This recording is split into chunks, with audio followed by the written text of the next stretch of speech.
Aquastar नहीं है क्या? घर लिया ये Aquastar UPVC rain harvesting system. ये लीक प्रूफ है और साथ ही बेहद मजबूत भी। Fix it and forget it. Aquastar.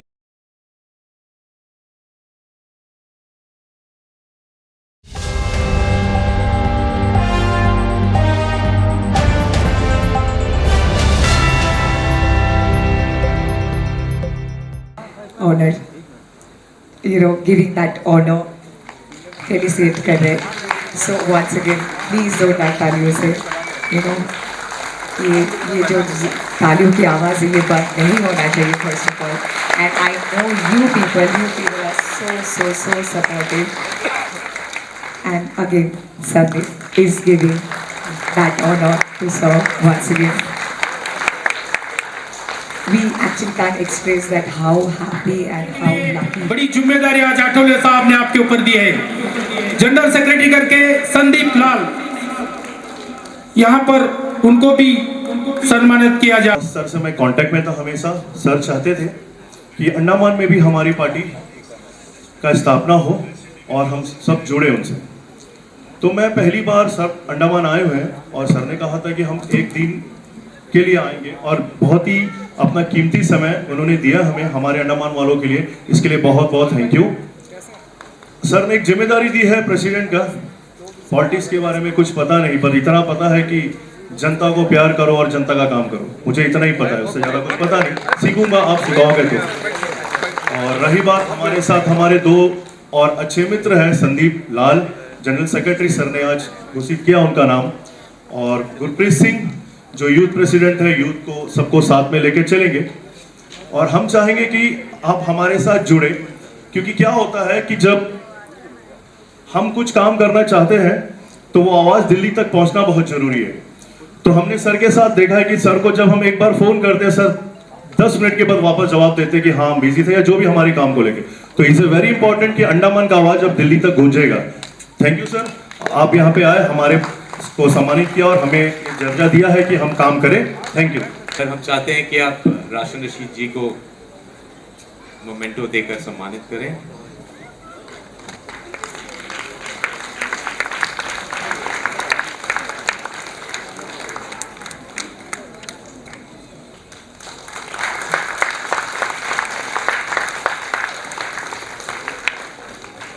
और बहनों, भारतीय संविधान के शिल्पकार जिन्होंने मानवता के लिए काम किया, जाति व्यवस्था को खत्म करके भारत को एक बनाने का काम किया, जिन्होंने हिंदू हो, मुस्लिम हो, सिख हो, ईसाई हो, बुद्धिस्ट हो, जैन हो, सभी जाति धर्म के लोगों को एक साथ जोड़ने का काम किया, वो महामानव डॉक्टर बाबा साहब अम्बेडकर जी को मैं नमन करता हूँ। मुझे लग रही थी चाहूँ एक दिन अंडमान निकोबार में आरपीआई की स्थापना करेंगे राम राहुल।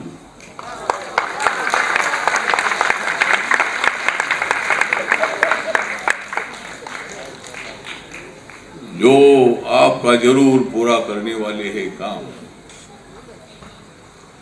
जो आपका जरूर पूरा करने वाले हैं काम, वो है आपके लाडले नेता राहुल राम। तो मिस्टर राहुल राम को, जो रिपब्लिकन पार्टी ऑफ इंडिया है, जिस पार्टी का मैं नेशनल प्रेसिडेंट हूँ, ये पार्टी बाबा साहब अम्बेडकर जी की विचारधारा की पार्टी है।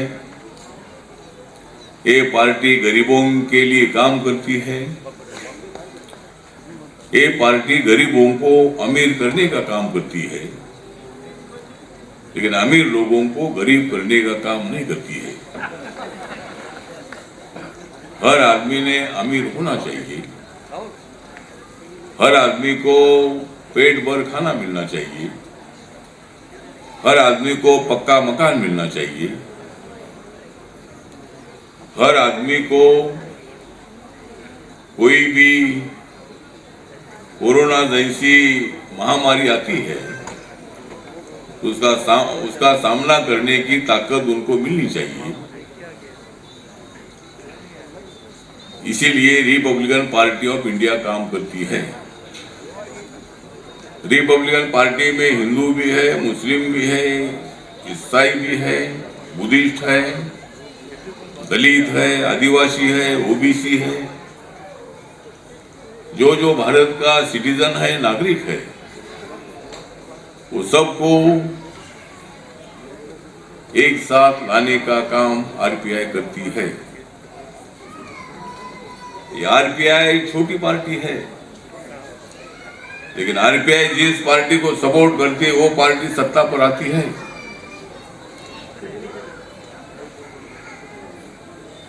मुझे तो कुछ भी नहीं है कमाना, मुझे तो कुछ भी खुद के लिए नहीं है कमाना, इसलिए आरपीआई का आ रहा है अंडमान निकोबार में जमाना।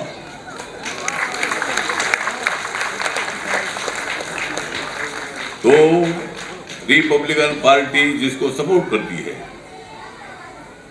मैं भी कुछ साल तक कांग्रेस पार्टी के साथ था। मैं 3 बार लोकसभा का मेंबर था, लेकिन कांग्रेस पार्टी की तरफ से देश के दलितों को न्याय नहीं मिल रहा था, देश के आदिवासी लोगों को न्याय नहीं मिल रहा था। इसलिए मुझे कांग्रेस को छोड़ना पड़ा। मुझे अकेले के छोड़ने की क्या आवश्यकता है, सारी जनता ने कांग्रेस को छोड़ दिया। 2014 में नरेंद्र मोदी जी ने ऐसा प्रचार किया कि 450 सभाएं पूरे देश भर में जाकर ली, और कांग्रेस पार्टी का भ्रष्टाचार सारे तमाम लोगों के सामने लाने का काम किया। और लोगों ने तय किया ये नरेंद्र मोदी, ये बंदा बहुत अच्छा दिखता है, ये बहुत अच्छी बात करता है, कांग्रेस को सबक सिखाने की बात करता है, उनको वोट देना ही चाहिए। और इसीलिए 2014 में लहर आई, नरेंद्र मोदी जी की लहर आई, और भारतीय जनता पार्टी ने 282 सीटें जीती। 1982 में भारतीय जनता पार्टी की 2 ही सीट थी, 2 ही लोकसभा के मेंबर उनके थे, लेकिन नरेंद्र मोदी जी ने ऐसी हवा तैयार किया। हवा तैयार करने में नरेंद्र मोदी जी का हाथ कोई पकड़ नहीं सकते हैं। आज नरेंद्र मोदी सारी दुनिया में नंबर 1 के पॉपुलर नेता है। आपने टीवी में देखा होगा, 2-3 दिन नरेंद्र मोदी जी अमेरिका में थे, और अमेरिका हमारे से बहुत बड़ा देश है, हमारे से 4-5 गुना बड़ा देश है। लेकिन पॉपुलेशन में अगर देखा जाए तो भारत की पॉपुलेशन 142 करोड़ है, और चाइना को भी पीछे छोड़ने का काम हमने पॉपुलेशन में किया है। आज भारत नंबर 1 पर है, पॉपुलेशन में भारत नंबर 1 पर है। और जिस तरह एयर इंडिया AI, जब आप एयर इंडिया की फ्लाइट से जब आप दिल्ली जाते हैं, चेन्नई जाते हैं, कलकत्ता जाते हैं, बेंगलोर जाते हैं, तो एयर इंडिया AI, उसी तरह आपने टीवी में देखा होगा, AI का मतलब खाली एयर इंडिया नहीं है, AI का मतलब America India, America India AI। तो और बाइडन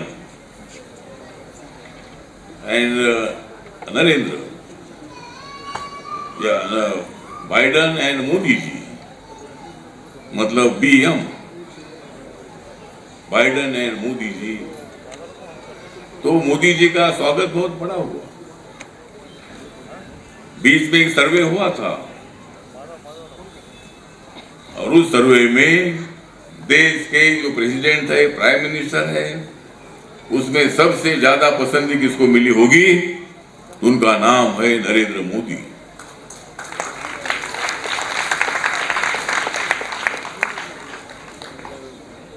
और सबका साथ सबका विकास, ये है नरेंद्र मोदी जी का नारा। सबका साथ सबका विकास, ये है नरेंद्र मोदी जी का नारा। इसलिए जाग रहा है भारत सारा। इस देश में चमकने वाला है हमारे बाबा साहब अम्बेडकर जैसा तारा। इस देश में है बाबा साहब अम्बेडकर जैसा चमकने वाला तारा। और 2024 में कांग्रेस और अपोजिशन के हम बजाने वाले हैं 12।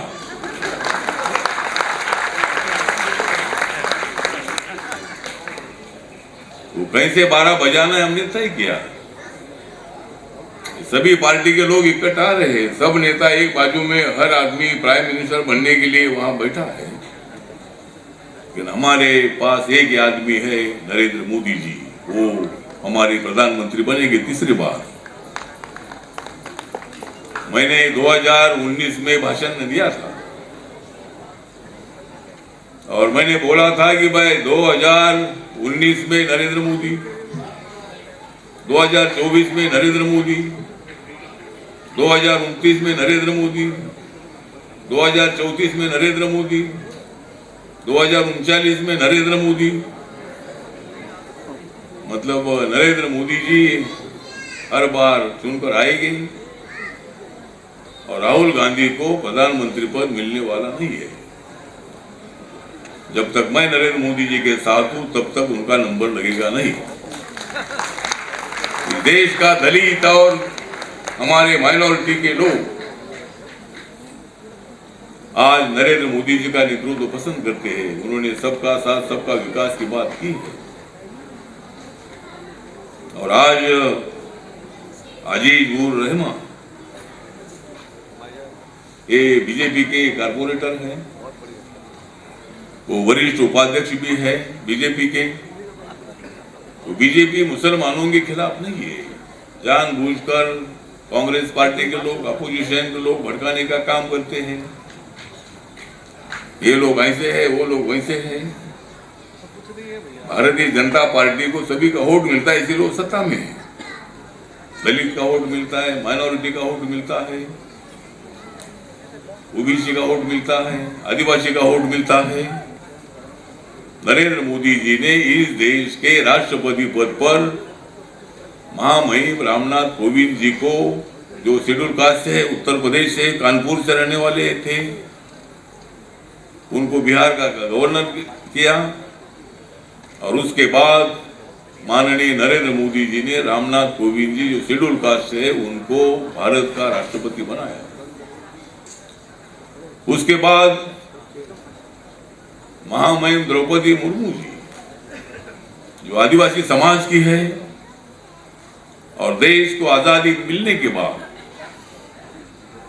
पहली बार आदिवासी समाज के एक महिला को राष्ट्रपति देने का निर्णय माननीय नरेंद्र मोदी जी ने लिया। कांग्रेस के जमाने में कभी ट्राइबल को राष्ट्रपति बनाने का काम हुआ नहीं। कांग्रेस खाली बोलने की बात करते रहते हैं। राहुल गांधी नरेंद्र मोदी जी के खिलाफ रोज बोलते हैं। बोलो, तुम जितना बोलना है उतना बोलो, जितना बोलना है उतना नरेंद्र मोदी जी के खिलाफ बोलो। लेकिन 2024 में मैं अपील करना चाहता हूं कि आप राहुल गांधी का पोल खोलो, तो जितना बोलना है बोलो। मेरी पार्टी रिपब्लिकन पार्टी एनडीए में है। मेरी पार्टी छोटी पार्टी है, लेकिन वो सभी लोगों को साथ में ले जाने का काम करती है। जिनके ऊपर अन्याय होता है, वो अन्याय जिनको हुआ है उनको न्याय देने का काम मेरी पार्टी करती है। या मैं अंडमान निकोबार में 5-6 बार मैं आया हूं, तब मैं आपको नहीं मिला था। जब तक पार्टी स्थापित होते नहीं तब तक आपको मिलने से क्या फायदा। मतलब मैं मेंबर ऑफ पार्लियामेंट था, मैं 3 बार लोकसभा में था, 2 बार अभी राज्यसभा में हूँ आरपीआई की तरफ से। तो जब हमारी पार्लियामेंट्री स्टैंडिंग कमेटी की मीटिंग यहाँ होती थी तो मैं 2-3 बार इधर आया हूँ। बीच में भी एक भगत सिंह जी के प्रोग्राम में भी मैं यहाँ आया था। लेकिन पहली बार रिपब्लिकन पार्टी के स्थापना के लिए मुझे आने का मौका मिला और एक बाबा साहब अम्बेडकर जी के नाम पर एक सांस्कृतिक भवन बहुत अच्छा बनाया है। मैं पोर्ट ब्लेयर के म्यूनिसिपालिटी का, नगर पालिका का मैं हार्दिक आभार व्यक्त करता हूँ। बाबा साहब अम्बेडकर जी का एक भव्य स्टैचू भी आपने बाहर खड़ा किया है और इतना सुंदर हॉल पोर्ट ब्लेयर में नगर पालिका की तरफ से आपने बनाया है। इसके लिए मैं नगर पालिका का हार्दिक आभार व्यक्त करता हूँ। अंडमान से जुड़ी सभी छोटी बड़ी खबरें देखने के लिए हमारे अपने न्यूज आज तक यूट्यूब चैनल को सब्सक्राइब करें और बेल आइकॉन प्रेस करना ना भूलें।